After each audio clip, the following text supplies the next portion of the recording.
Jeez, he just pulled a groin. Welcome back here to the Jordy Culotta Show, driven and powered by Go Chevrolet. We got, man, it's been a great morning here. We had Carter Sheridan come through here, spent about 45 minutes. Coach Carter talking about his days with the Saints, days with Sean Payton, here with LSU, that wide receiver room, some of the expectations. Even got into a little Landon Ibieta talk of a new face in a very crowded room. And now our friend Sammy Spiegelman is in town, and we've been telling him the next time he gets through Baton Rouge, he had to stop in studio. He is in town today doing a local story, and he's in studio with us now. It is great to see our friend Sammy Spiegelman. How are you, buddy? Good to see you. Doing great, man. Thanks for having me. Recruiting right now, before we get into it, we had Coach Carter Sheridan in early, and we talked about Landon Ibieta. And look, that wide receiver room at LSU is as crowded as any in the SEC in college football. And if Kayshawn's right, he might be the best player at that spot in the country. How do you analyze Landon going into that room, and what can he realistically accomplish in year one? Well, I think you're right. I mean, Kayshawn is obviously the headliner of that group. He's a first-round pick. I was going through some old videos of him. I mean, I used to think that he was going to play DB. I saw that. Because Corey Raymond was recruiting him originally. And heck, kind of like Smitty, I think he could have been a first-round pick on either side of the ball. But behind him, the receiver getting all the hype this offseason has been Malik Neighbors. Yep. We know what Jack Betch did last year. And behind then, Bryant Thomas. And then, you throw in guys like Landon, who Landon was, he was Mr. Everything for Mandeville. And I think that he probably should have had an LSU offer about 6 months before he did. He tore up LSU camp last June. I know Mickey Joseph was close to offering him.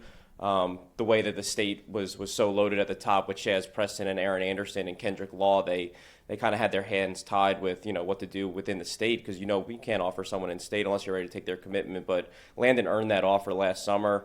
I think it's going to take a while to adjust, obviously to playing in the SEC. Sure. Now, a lot of these other receivers like Malik and Jack wasted no time transitioning. So, obviously Landon could get there, but there's so many guys ahead of him that have just been there, like Kayshawn and Malik and Jack, that he'll make his way to the field, probably start with special teams, and he'll work his way into that rotation down the road. From last season's one of the top wide receivers in the state to this season's top receiver in the state, Shelton Sampson feels like things are starting to really kind of come to a head for him. What do you see his timeline, and how do you feel about where he sits in the process? Yeah, I'm excited for Shelton because he's finally healthy. He's battled injuries for the last 2 years, and I don't want to say his stock has dropped, but people are anxious to see what he does as a senior, and I think he's in store for a really big senior year. About 6'4", a little over 190. He's really bulked up, and I think he's maturing a lot. I think Catholic is going to throw the ball a little bit more, so I think he's going to have a chance to shine a little bit with Daniel Beal at quarterback, who's a name to know. But I think he's getting close to a decision.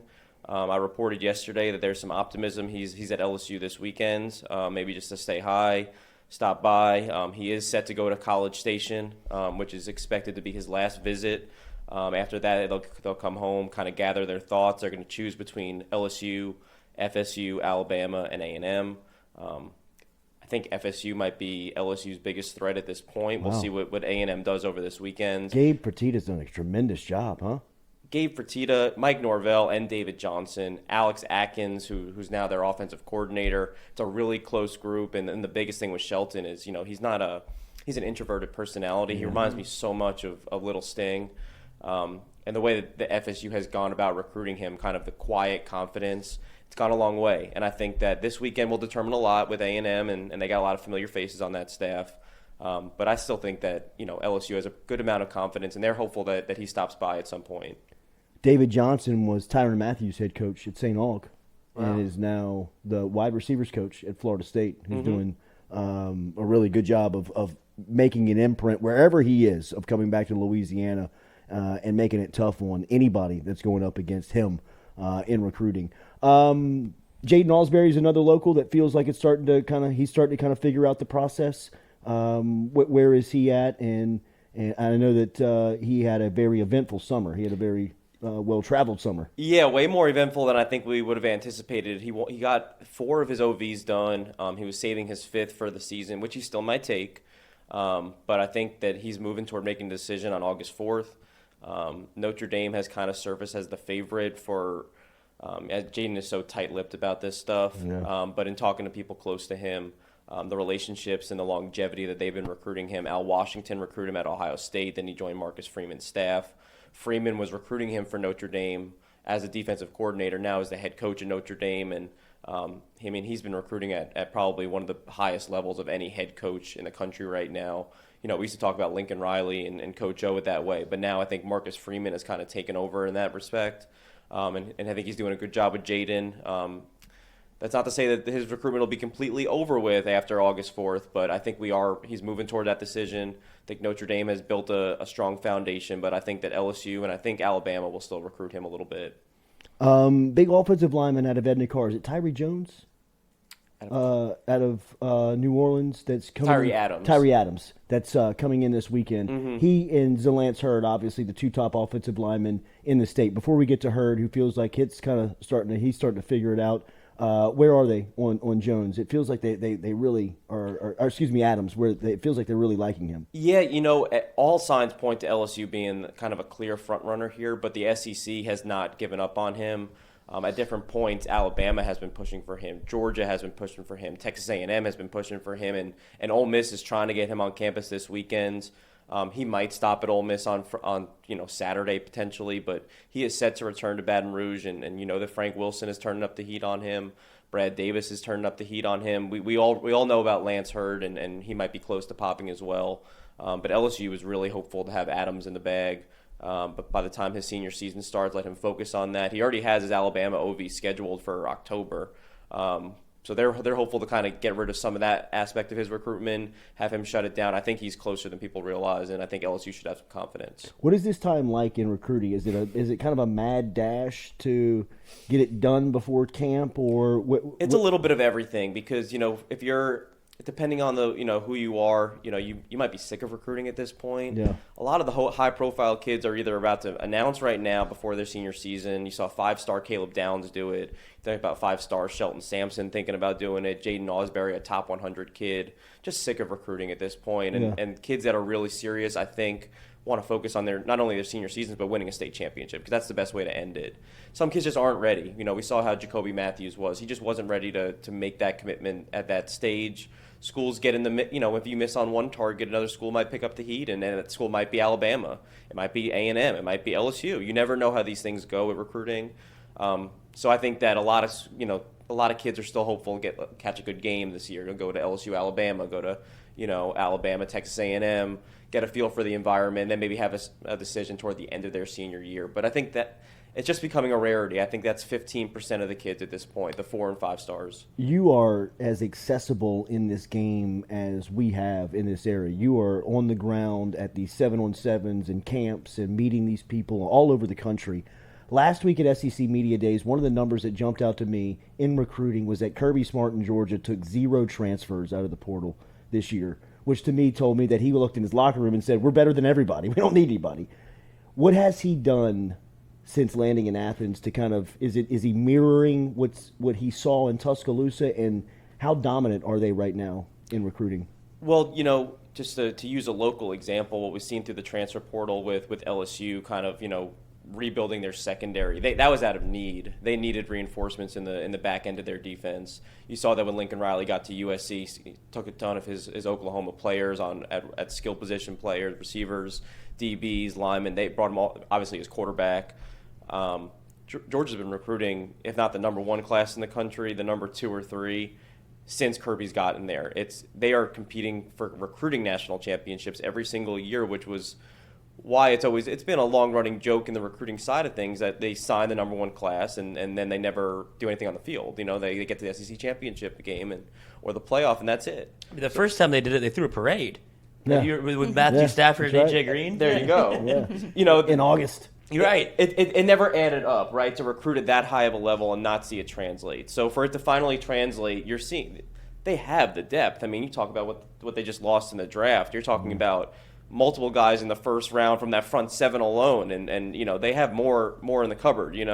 So I get it. They don't need to go out and use the transfer. That's for immediate help. Now, maybe they will for quarterback because they don't have a quarterback in their 2023 class after missing on Arch. They don't really have a plan B right there. So that might be an area where they use the transfer portal. But the way that they've recruited, they have depth on depth on depth at all these key positions, and it's just keep the motor running. Nicholas Harper is a name that has come up and has tipped the curiosity of a lot of LSU fans. It seems like he is high on LSU, and then you look at his tape, and he is a freak. He's a mythical creature. Like, yeah, he's a great guy. He looks like an alien, bro. Right. Where is he in recruiting, and how realistic is LSU an option here? He's a 5-star because one day when he goes to the NFL Combine, he's going to light it up, and first general managers and scouts are going to Miles Garrett. They're going to lose their mind when they see this kid. I mean, this kid might be competing in the Olympics in a couple of years. Football might be a second opportunity for him. LSU is certainly in it amongst the out-of-state teams. They're really at or close to the top. The one school that I keep hearing with him, and because of where he is, and maybe a little bit with that Olympic background, is Maryland. And Coach Loxley, who's been in this game for a long time, and he's from the DMV area, has we saw what he did with was it Raheem Jarrett, the 5-star that was committed to LSU for the longest, 100% locked in, but. Same way with talking about Kelvin Joseph or Derek Stingley. Eventually, the hometown team is always in it, and if they can get the right click at the right time, you can get a kid to stay home. And I think that'll be the biggest issue with LSU. Now, we've talked about this with LSU and the staff with Coach Kelly, is they have national appeal. So they have influence with guys like Cortez Hankton, who comes from the national champs, and they've gone into Baltimore and have a commitment from a top 100 edge in Deshaun Womack. So they can go into the DMV. It's certainly possible. It's certainly feasible. It's just a matter of, what is Nicholas Harper really into in his recruitment, and what factors will come into play. Right. How much does LSU having like a top-rate track and field team play a part? It's a great selling point. Obviously, you look at what guys like Kerry Vincent have done, and Dante Jackson before him. It's an easy sell. LSU has that in way better than a lot of other programs around the country. We brought up Zalance Herdt, big offensive lineman from Neville. He's had a very eventful summer. I know you saw him work out at LSU and were very impressed by the week that he had there. How close is he to announcing? Depending on who you ask, it could be by the end of the month. We're deep into July. I think it's more of a waiting game. He went to Florida yesterday and visited with Coach Napier. Left with an offer. He's at Florida State today. Coach Atkins has been recruiting him since he was the O-line coach at FSU. I went to see him during his spring game. FSU it sounded like a team with a lot of momentum. They just hadn't get him on campus, and he's visited Nebraska. That's probably been the team that's giving LSU its biggest run for the money with what they have building over there, and then obviously Mickey Joseph being up there. LSU still feels good. I think Florida State has some growing. We'll see how this visit goes, but decision might not be far off. I think he wants to have this done. I think his mind is pretty close to being made up. Just a matter of figuring out some minor details. 24 seems to be picking up steam. The class of 24 is picking up steam. We had Tavion Galloway on after his commitment on Monday morning. He committed over the weekend to LSU. A big tight end out of Ohio. Man, it's crazy to think of his numbers as a sophomore and his size where he is now. And he's got 2 years left in high school football. What'd you make of the Galloway commitment, and how do you see that class starting to firm up? Galloway was on campus in June, and I thought he was a 2023 kid. He's gigantic. He's how you build that kind of kid. To me, it's astonishing that LSU is recruiting in the Midwest the way that they are, because there's a lot of players that just don't look like that in Louisiana. There's plenty in Texas, but it's hard to recruit in Texas, especially when Texas has a lot of momentum, and A&M and TCU, and heck, even Houston and SMU get dudes from here and there. And not to mention Texas Tech and Baylor are rolling. Baylor turns out draft picks left and right. So for LSU to be able to go into Coach Kelly and Coach Polian's old stomping grounds in the Midwest and get guys that look like Tavion Galloway, and to have them commit in the summer going into their junior years, not all kids are always ready to commit that early, so it will be a fight to obviously hold on. But when you start building a class this early, usually has the staying power, and they start, they develop relationships with each other. They start recruiting and building the class through the kids, which is always kind of fun to see. And I know that they got Maurice Williams out of Houston. They got the kid Xavier Atkins out of Jonesboro Hodge. Wouldn't be surprised if that 2024 class gets a little bit bigger going into the season with the next couple of weeks. Some kids will, before their junior seasons will commit. And I think there's going to be a little bit more Texas influence in that 2024 class, because it's a pretty special class over in Texas. And LSU's got some strong ties to that area with that class, so I would watch that a little bit. Ricky Collins at Woodlawn, he's a name that has been surfacing a lot over the last couple of weeks, and LSU seems to be making a big push on him before his senior season and into it. Where does his recruitment stand? He's committed to Purdue and seems like he has been steadfast that he is a Boilermaker. How much do you believe him? Hey, don't question Slick Rick. Yeah. He is very adamant about his Purdue commitment. The Brahms have done a fantastic job with Ricky. Yeah. They were one of his early offers. They've stuck with him. They've been loyal to him, and he's already taken his official visit up to Purdue, and they knocked it out of the park. And he's saying all the right things. LSU has been turning up the heat in a gigantic way behind the scenes. Obviously, with Holstein committing and Arch committing and Dante Moore committing, they've kind of zeroed in on Ricky, and what a fantastic plan B to have Ricky Collins as your plan B. LSU's in a unique situation. They have their work cut out for them. They've turned up the heat. I think it'll be interesting to see if he shows up this weekend. He's been on campus quite a bit in June, and as they keep turning up the heat, they want to see the interest reciprocated. And I think they've done a good job with not only Ricky but the Woodlawn coaches, with Ricky's mom, who's playing a big role in his recruitment. But Ricky's a quarterback, and he's very confident in his decision to commit to Purdue, and he's turned down a lot of schools showing interest over the last couple of months. No one has stopped showing interest in Ricky Collins. Sure. So LSU has their work cut to do, but they also have the staff that they should be able to make a move there, and we'll see how it goes. Other side of the ball, same school, Jordan Matthews. He's another name this summer that really blew up, and people are wondering what's happening there. Where does he stand? Yeah, Jordan's had an excellent spring, not only on track where he set a whole bunch of personal bests, but after his spring game, he got the Alabama offer from Coach Golding. He came and worked out for LSU. They re-offered him. Texas has been kind of the team with a lot of momentum with Jordan for a while. They offered early. Terry Joseph has been recruiting him for a long time. I think he's been to Austin, 6 times unofficially. And he'll be back there this weekend. And I think this will be a telling visit.